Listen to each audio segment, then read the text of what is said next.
नमस्कार बच्चों, आज हम लोग एक नेम रिएक्शन के बारे में पढ़ेंगे और यह नेम रिएक्शन यूपी बोर्ड के पॉइंट ऑफ व्यू से बहुत ही इम्पॉर्टेंट है और इसका नाम है उर्ज रिएक्शन। उर्ज अभिक्रिया। देखिए, इससे मिलते जुलते तीन नाम हैं। एक उर्ज रिएक्शन है, एक फीटिंग रिएक्शन है और तीसरा जो है उर्ज फीटिंग है। और इन तीनों रिएक्शन ये यूपी बोर्ड के हिसाब से बहुत ही इम्पोर्टेंट है। प्रत्येक साल इन तीनों में से एक क्वेश्चन तो आता ही आता है। इसके साथ साथ कभी कभी ये तीनों रिएक्शन एक साथ ही आ जाते हैं। तो इसके बारे में हम देखेंगे कि ये रिएक्शन क्या है, उर्ज रिएक्शन क्या है, ये उर्ज रिएक्शन क्या है, इसका जो उत्पाद बनता है ये क्या बनता है। तो ध्यान से सुनिएगा कि जब किसी दो एल्किल हैलाइड की अभिक्रिया ईथर की उपस्थिति में सोडियम से कराया जाता है तो एल्केन का निर्माण होता है। तो यहाँ पर उत्पाद जो आपको बनने वाला है, उत्पाद बनेगा एल्केन।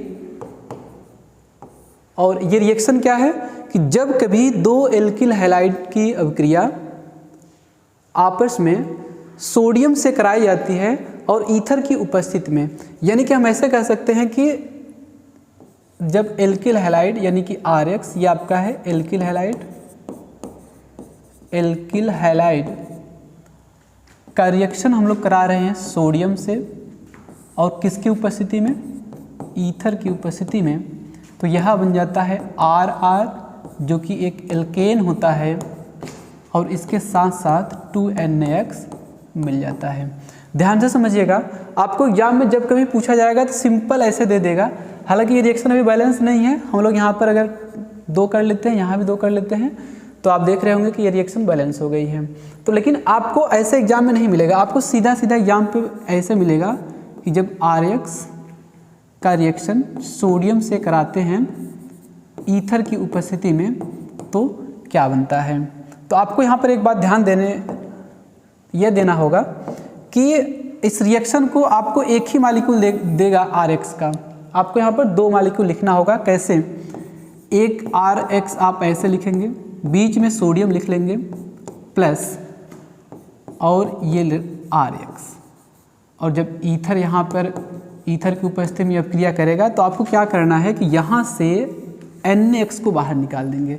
यहाँ पर 2 Na है तो आप देख रहे होंगे कि 2NaX बाहर निकल गया और यहाँ R और R सिंगल कोवेलेंट बॉन्ड द्वारा अटैच हो जाएगा, यानी कि हमारा एल्केन प्राप्त हो जाएगा।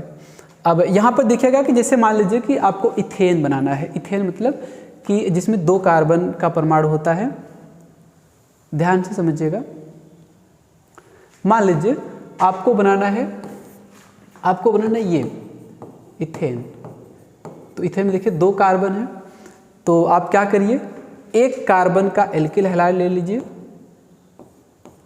ये मेथिल क्लोराइड, और दूसरा मॉलिक्यूल मेथिल क्लोराइड का ले लीजिए। आप इस तरीके से इसको लिख लेंगे और यहाँ पर 2NaCl बाहर निकाल देंगे। 2NaCl बाहर निकल गया और क्या बन गया, यहाँ देखिए CH3 और ये CH3 आपस में जुड़ जाएगा। ये CH3 ये मॉलिक्यूल है एथेन।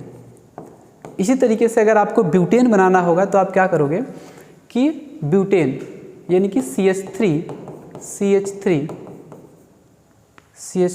नहीं होगा, ये होगा CH3 तो यहाँ पर हम लोग क्या करेंगे, 2 कार्बन का एल्किल हैलाइड लेंगे, CH3 CH2 Br या Cl ले लीजिए, आप चाहे जो लेना हो। उसके बाद ये 2Na प्लस सेम मालिक्यूल एक और ले लेंगे, Br CH2 CH3। ठीक है, तो क्या बन जाएगा यहाँ पे, यहाँ ये आपस में अभिक्रिया करेगा ईथर की यहाँ ईथर उपस्थित ही रहेगा।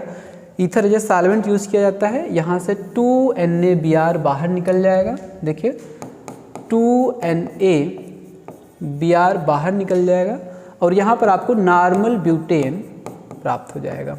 ठीक है, तो ये देखिए ऊर्ज अपक्रिया है। ऊर्ज अपक्रिया में हम लोग अभी यही पढ़े हैं कि जब 2 एल्किल हैलाइड को सोडियम से अपक्रिया कराया जाता है ईथर की उपस्थिति में, तो हमारा एल्केन का निर्माण हो जाता है। ठीक है, अब यहाँ पर कई बार एग्जाम में पूछते हैं इसकी लिमिटेशंस क्या है, सीमाएं क्या हैं। तो इस अपक्रिया को अगर आपको अच्छे समझे होंगे कि इसका लिमिटेशन और सीमाएं आपको समझ में आ गया होगा। इसका लिमिटेशन क्या हो सकता है कि देखिए यहाँ पर जब हम लोग RX लिए हैं तो देखिए RR बना है, यानी कि अगर एक कार्बन लेंगे हम लोग, एक कार्बन रिएक्टेंट में एक कार्बन होगा तो प्रोडक्ट हमारा 2 कार्बन बनेगा। यहाँ जैसे देखिए एक कार्बन का मेथिल क्लोराइड लिए थे तो प्रोडक्ट हमारा 2 कार्बन का एल्केन बना है। यहाँ 2 कार्बन का एल्किल हैलाइड लिए हैं तो यहाँ पर 4 कार्बन, ब्यूट मतलब क्या होता है 4 कार्बन का हमको एल्केन प्राप्त हो गया है। तो कहने का मतलब ये है कि इस विधि द्वारा हम लोग मेथेन का निर्माण नहीं कर सकते हैं। तो इसका एक लिमिटेशन ये हो गया कि इस विधि द्वारा मीथेन का निर्माण नहीं किया जा सकता।